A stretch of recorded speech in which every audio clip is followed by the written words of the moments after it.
یہ ہے 100 سال پہلے کا قطر، جہاں صرف بھوک، غریبی، بوریت اور گرم صحرا کے علاوہ کچھ نہیں ہے۔ اور یہ ہے آج کا قطر، جو کہ دنیا کا سب سے امیر ترین کنٹری ہے، اتنا امیر کہ اس کی پر کیپٹا انکم امریکہ، سنگاپور، سعودی عرب اور تمام عرب ممالک سے بھی زیادہ ہے۔ آخر ایسا کیا ہوا کہ ایک تپتے صحرا پر مشتمل ایک غریب ملک دنیا کا امیر ترین ملک بن گیا؟ اور ایسی کیا وجہ ہے کہ سعودی عرب اور UAE قطر کو پسند نہیں کرتے؟ علمی وے کے ساتھ میں ہوں رانا محمد یاسر، اور آج آپ کو عرب کے ملک قطر کے بارے میں بتائیں گے۔ قطر سعودی عرب، UAE اور بحرین کے درمیان واقع ہے اور اس کا کیپٹل دوحہ، کرنسی ریال ہے۔ قطر سلطنت عثمانیہ کا حصہ تھا، لیکن فرسٹ ورلڈ وار یعنی پہلے جنگی عظیم کے درمیان میں برطانیہ کے کنٹرول میں چلا گیا۔ 1916 میں قطر کے امیر عبداللہ الثانی نے برطانیہ کے ساتھ ایک ٹریٹی سائن کیا، جس کے مطابق قطر اگلے 55 سال تک برٹش کالونی کا حصہ رہے گا اور برطانیہ قطر کو زمینی اور سمندری حملے سے محفوظ رکھے گا۔ مزید قطر سے نکلنے والے ہر نیچرل ریسورس میں برطانیہ کا شیئر ہوگا۔ 1940 میں قطر میں پہلی آئل فیلڈ دریافت ہوئی۔ یوں قطر میں 1960 تک تیل کی کھوج کا کام تیزی سے بڑھایا گیا، جس سے ملک کے حالات تو اچھے ہونے لگے، لیکن ابھی بھی زیادہ کچھ نہیں بدلا تھا۔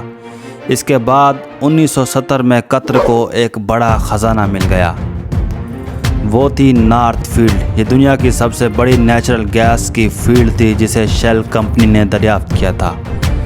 اتنی بڑی دریافت کے باوجود قطر اس سے منافع نہیں کما سکتا تھا۔ اس کی 3 اہم وجوہات تھی۔ پہلی یہ کہ اس زمانے میں قدرتی گیس کی اتنی قدر نہیں تھی۔ دوسری، اس گیس کو پائپ لائن کے ذریعے ہی دوسرے ممالک تک بھیجا جا سکتا تھا، جس پر کافی خرچ آتا تھا۔ اور تیسری بڑی وجہ اس کے ہمسایہ ممالک میں عرب ملک تھے، جو خود تیل اور گیس سے مالا مال تھے، جن کو گیس بالکل نہیں بیچی جا سکتی تھی۔ یہی وجہ ہے کہ اتنی بڑی دریافت صرف ڈاکومنٹس میں ہی لکھی رہ گئی۔ 1971 میں قطر برٹش کالونی سے آزاد ہو گیا اور ایک آزاد ملک بن گیا۔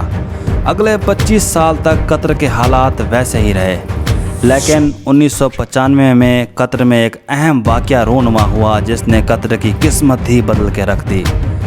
کراؤن پرنس حماد بن خلیفہ نے اپنے ہی باپ کی حکومت کا تختہ الٹ دیا اور خود امیر بن گیا۔ حماد بن خلیفہ ایک ذہین شخص تھا، جو اچھی طرح سے جان چکا تھا کہ اگر کوئی چیز ان کے ملک کے حالات بدل سکتی ہے تو وہ نیچرل گیس فیلڈ ہی ہے۔ اس لیے اس نے اپنا تمام تر فوکس گیس فیلڈ پر کیا اور گیس کو لیکوڈ بنانے کی ٹیکنالوجی پر انویسٹ کیا، جسے ہم آج LNG کہتے ہیں۔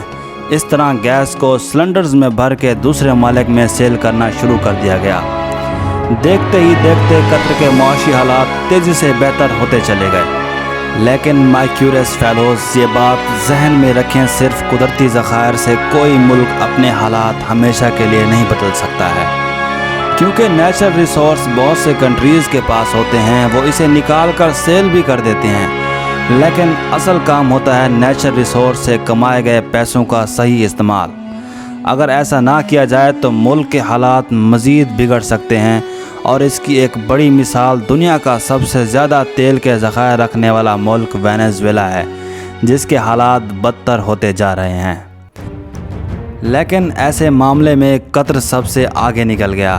2005 میں قطر نے قطر انویسٹمنٹ اتھارٹی کے نام سے ایک کمپنی بنائی، جس کا مقصد تھا تیل اور گیس سے آنے والے پیسوں کو پوری دنیا میں بزنس پر انویسٹ کرنا۔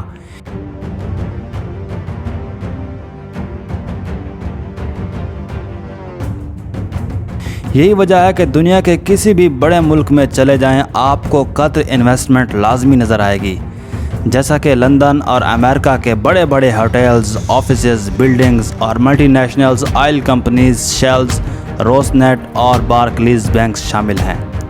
اگرچہ یہ ہیوی انویسٹمنٹ ہے، لیکن یہ قطر کی انویسٹمنٹ کا چھوٹا سا حصہ ہے۔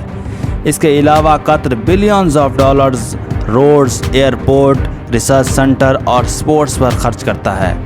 یہی وجہ ہے کہ دنیا کا سب سے بڑا فٹ بال فیفا ورلڈ کپ بھی قطر میں ہو رہا ہے۔ قطر کے پاس پیسہ تو بہت آ گیا، لیکن قطر پوری دنیا میں ایک سیاسی پہچان بنانا چاہتا تھا۔ اسی مقصد کے لیے قطر نے دنیا کا سب سے بڑا عرب میڈیا نیٹ ورک شروع کیا، جسے الجزیرہ کہتے ہیں۔ آج الجزیرہ ٹی وی دنیا کا مشہور میڈیا نیٹ ورک میں سے ایک مانا جاتا ہے۔ سعودی عرب چاہتا ہے کہ قطر ان کے کنٹرول میں رہے، لیکن قطر نے الجزیرہ ٹی وی کی مدد سے پوری دنیا میں ایک الگ پہچان حاصل کر لی ہے۔ یہی وجہ ہے کہ سعودی عرب اور UAE کے تعلقات قطر سے خراب رہتے ہیں، اتنے خراب کہ سعودی عرب اور دوسرے عرب ممالک نے مل کر الجزیرہ کی مخالفت میں ایک اپنا میڈیا نیٹ ورک بنایا، جسے العربیہ کہتے ہیں، لیکن العربیہ ٹی وی الجزیرہ سے بہت پیچھے نظر آتا ہے۔ اگر یہ ویڈیو آپ کی معلومات میں اضافہ کرے تو چینل کو سبسکرائب کریں اور بیل آئیکن پریس کریں۔ اگر آپ مزید کنٹریز کے بارے میں جاننا چاہتے ہیں تو ہماری پلے لسٹ کنٹریز نالج کو واچ کریں، کیونکہ ہم مختصر ٹائم میں آپ کو بتا رہے ہیں ہر ملک کی تاریخ بڑے ہی دلچسپ انداز سے۔